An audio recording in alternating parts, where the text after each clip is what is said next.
মা মনসা হলেন সর্পদেবী। তিনি হলেন ঋষি কাশ্যপের সন্তান, নাগরাজ বাসকীর ভগিনী এবং ঋষি জরৎকারুর স্ত্রী। তার অপর নাম বিষহরা, নিত্যা ও পদ্মাবতী। পুরাণ মতে একবার সাপ ও সরীসৃপরা পৃথিবীতে প্রচণ্ড উৎপাত শুরু করে। তাদের হাত থেকে সকলকে রক্ষা করতে ঋষি কাশ্যপ নিজের মন থেকে এক কন্যার জন্ম দেন। তিনিই হলেন মা মনসা। মন থেকে জন্ম হওয়ার কারণে তার নাম হয় মনসা। এরপর সৃষ্টিকর্তা ব্রহ্মা তাকে সর্প ও সরীসৃপদের দেবীরূপে স্বীকৃতি দেন। আবার মঙ্গল কাব্য অনুসারে বাসকীর মাতা একটি বালিকার মূর্তি নির্মাণ করেন। সেই মূর্তিতে মহাদেবের তেজ নিক্ষিপ্ত হলে তা থেকে মা মনসার জন্ম হয়। বাসকী মনসাকে নিজ ভগিনীর স্বীকৃতি দেন। রাজা পৃথু করতে গাভীরূপী পৃথিবীকে দহনকালে যে বিষের উৎপত্তি হয়, বাসকী মনসাকে সেই বিষের কর্তৃত্ব প্রদান করেন। কিন্তু মহাদেব তাকে নিজ কন্যার স্বীকৃতি দিয়ে গৃহে নিয়ে আসলে তার স্ত্রী চণ্ডী তাকে সতীন ভেবে তার একটি চোখ নষ্ট করে দেয়, তাকে পদাঘাত করেন। প্রতিশোধ নিতে মনসা বিষ দৃষ্টি দিয়ে তাকে অচেতন করে দেন। তাদের কলহে বীতশ্রদ্ধ হয়ে মহাদেব মা মনসাকে ত্যাগ করেন। তবে তিনি মনসার চোখের জল থেকে নেতো নামে মনসার এক সঙ্গিনীকে সৃষ্টি করেন। তার বিবাহ হয় জরৎকারু নামক এক ঋষির সাথে। জরৎকারু ছিলেন একজন তপস্বী। তিনি কোনোদিন বিবাহ না করার সিদ্ধান্ত নেন। একবার একটি গাছের নিচ দিয়ে যাওয়ার সময় তিনি লক্ষ্য করলেন কিছু মানুষ উল্টো হয়ে সেই গাছের মধ্যে ঝুলছে।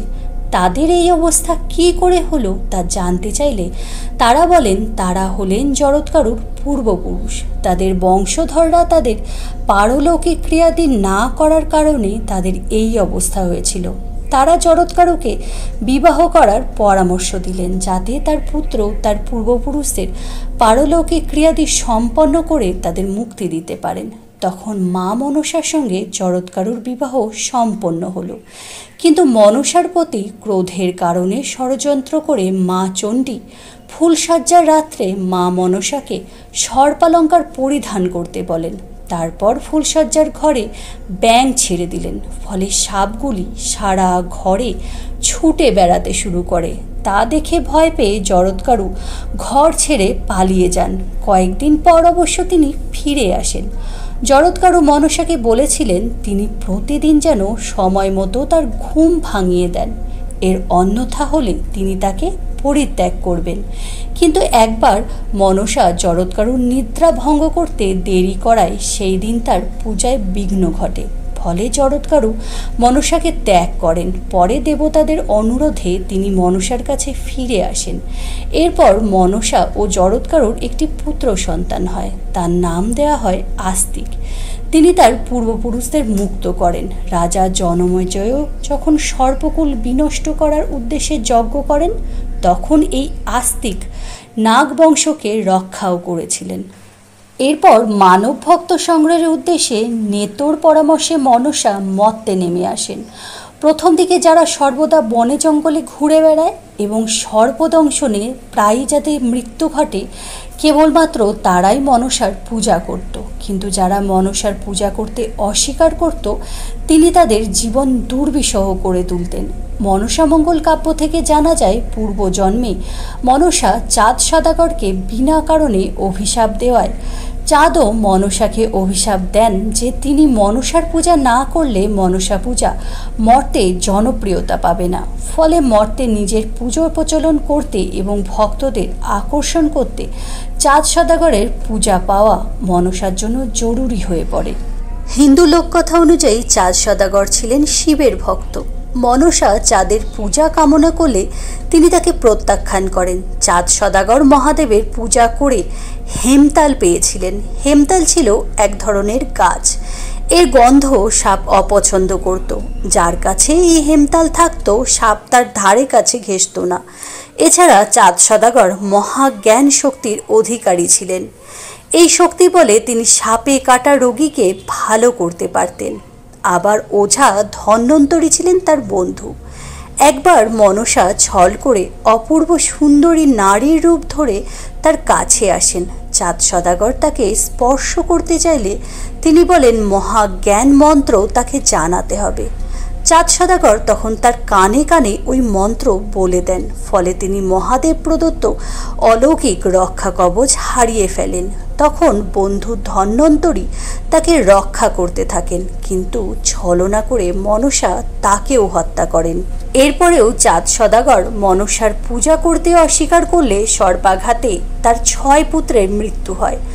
ধনসম্পদে পূর্ণ জাহাজ মনসা প্রচণ্ড ঝড় তুলে কালিদাস সাগরে ডুবিয়ে দেন। চাঁদের সঙ্গীরা মারা গেলেও মনসা তাকে ভাসিয়ে সমুদ্রের তীরে চন্দ্রকেতুর কাছে পৌঁছে দেন।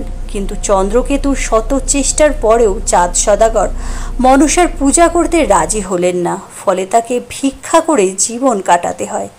এরপর চাঁদ সদাগর নিজের ঋতগৌরব পুনরুদ্ধার করে আবার চম্পকনগরে ফিরে আসেন। মনসা তখন স্বর্গের 2 নর্তক নর্তকী উষা ও অনিরুদ্ধকে ষড়যন্ত্র করে মর্তে পাঠান, যাতে তাদেরকে দিয়ে মনসার পুজো প্রচলন করা যায়। অনিরুদ্ধ চাঁদ সদাগরের পুত্র লক্ষিন্দর রূপে এবং উষা সয়াবেনের কন্যা বেহুলা রূপে জন্মগ্রহণ করেন। বেহুলা ছিলেন মা মনসার ভক্ত। তারা দুজনে একসঙ্গে বেড়ে ওঠেন। বড় হলে তাদের অভিভাবকেরা তাদের বিবাহের সিদ্ধান্ত নেন, কিন্তু কোষ্ঠী বিচার করে দেখা যায় তারা হলেন রাজজটক। তবে বিবাহ রাত্রেই বাসর ঘরে সর্পাঘাতে লক্ষিন্দরের মৃত্যু হবে। তা সত্ত্বেও উভয়ের বিবাহ হয়।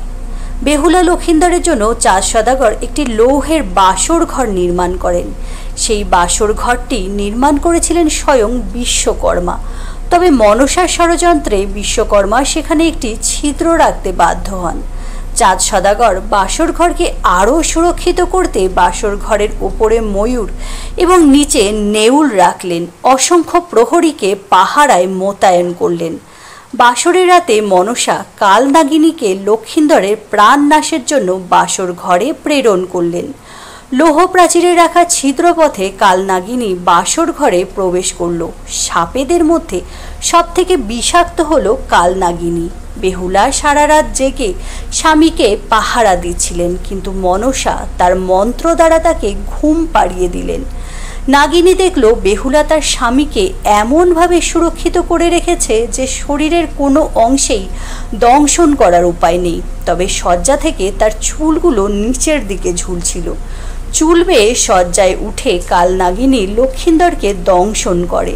ফলে লক্ষিন্দরের মৃত্যু ঘটে। লক্ষিন্দরের আর্ত চিৎকারে বেহুলার ঘুম ভেঙে যায়। সে কালনাগিনীকে দেখতে পেয়ে হাতের জাতিটি নিক্ষেপ করে তার দিকে। ফলে তার লেজ কেটে যায়। সেটিকে সে বেঁধে নেয় নিজের আঁচলে। সে যুগে মনে করা হতো সর্পদংশনে কারোর মৃত্যু হলে তাকে দাহ না করে কলার ভেলায় ভাসিয়ে দিলে সে আবার ফিরে আসবে। লক্ষিন্দরকেও কলার ভেলায় ভাসিয়ে দেয়া হলো। সকলের বারণ সত্ত্বেও বেহুলা তার মৃত স্বামীর সঙ্গ নেন। 6 মাস ধরে বেহুলা ভেলায় ভাসতে ভাসতে গ্রামের পর গ্রাম পেরিয়ে চলেন। লক্ষিন্দরের মৃতদেহে পচন ধরে। লোকে তাকে উন্মাদ ভাবে। বেহুলা মনসার কাছে প্রার্থনা করতে থাকেন। মনসা তার প্রার্থনা দেখে জানান তিনি কেবলমাত্র ডুবে যাওয়ার হাত থেকে ভেলাটিকে রক্ষা করবেন।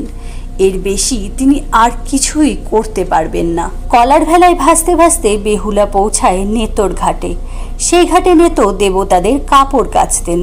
আবার নেত ছিলেন বেহুলার পালিতা মাতা। নেতর কাছে বেহুলা প্রার্থনা করে যে করে হোক দেবতাদের কাছে তাকে নিয়ে যেতেই হবে।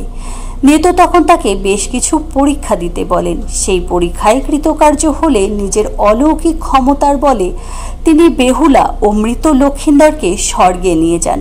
মনসা বেহুলাকে জানান যদি সে তার শ্বশুর মশাইকে দিয়ে মনসার পুজো করাতে পারে তবেই সে তার মৃত স্বামীর প্রাণ ফিরে পাবে।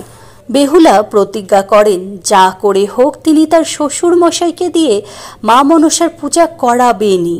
মনসা তখন লক্ষিন্দরের পচাগলা দেহে অস্থি মাংস ফিরিয়ে আনলেন। তার দেহে প্রাণ সঞ্চার করলেন। নেত তাদের মর্তে ফিরিয়ে নিয়ে আসলেন। বেহুলা চম্পকনগরে ফিরে এসে তার শাশুড়ি সনকাকে সব ঘটনা জানালে তিনি চাঁদ সদাগরকে গিয়ে সমস্ত ঘটনার বিবৃতি দিলেন। চাঁদ সদাগর তখন বৃদ্ধ, তার মানসিক ও শারীরিক জোর অনেকটাই কমে এসেছে। মৃত পুত্রকে দেখে তার মনে মায়ার সঞ্চার ঘটল, ফলে চাঁদের পক্ষে আর না বলা সম্ভব হলো না। চাঁদ সদাগর মনসার পূজা করতে সম্মত হন, কিন্তু মনসা তাকে যে কষ্ট দিয়েছিলেন তা তিনি ভুলতে পারেননি। তিনি প্রতিমার দিক থেকে মুখ ফিরিয়ে বাম হস্তে ফুল নিক্ষেপ করে মনসার পূজা করলেন। মনসা অবশ্য তাতেই সন্তুষ্ট হন। চাঁদ সদাগর ছিলেন শিবের ভক্ত এবং তিনি ছিলেন বণিক সমাজের মধ্যে সবচেয়ে প্রভাবশালী ও সম্ভ্রান্ত বণিক। তিনি মনসার পূজা করায় বৃহত্তর সমাজে মনসা পূজা জনপ্রিয়তা লাভ করে। এরপর থেকে মনসার পূজা প্রচলন হলো। এরপর মনসা চাঁদ সদাগরের সমস্ত মৃতপুত্রদের ফিরিয়ে দিলেন এবং তার বাণিজ্য তরীগুলোও ফিরিয়ে নিয়ে আসলেন। ফলে চাঁদ সদাগর ও তার পরিবার সুখে শান্তিতে বসবাস করতে থাকলো।